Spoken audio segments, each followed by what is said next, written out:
God existed from eternity as a community, Father, Son, and Holy Spirit. And God is love, and He is holy. He is perfect in all of His ways. He's transcendent and infinite. But because God is love, He chose to create humanity. He created mankind, male and female, in His image. He created us as persons so that we could relate to Him and know Him and delight in Him and enjoy Him in all of His perfections.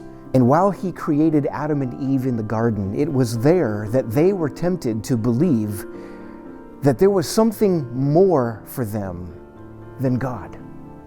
And so they chose to cross over God's loving boundaries, and that is something that separated them from God. And that separation is a form of death. It is a sin to cross over God's loving boundaries. And so there they are, separated from God, and that sin passed down through humanity. But God did not confine humanity to that judgment.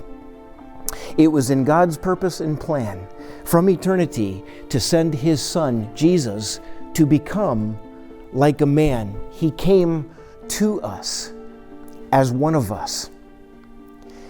And He lived a perfect life in love for His Father. And then He was executed by wicked people. And as He died on the cross, He took upon Himself all of our sin, and He absorbed in Himself the necessary wrath of a holy God. For all have sinned and fall short of the glory of God, it says. And then also, it says, the just died for the unjust, that He might bring us to God. Christ, who knew no sin, became sin for us, that we might become the righteousness of God. How does that happen? When I surrender myself in faith to Jesus Christ, then because He took my sin, I get His righteousness. And therefore, since I receive His righteousness, I then become acceptable to God.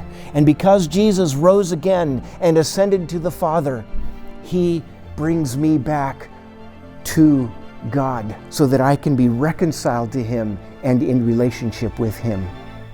And that then becomes my highest good and my deepest satisfaction. This is the story of God's redemption.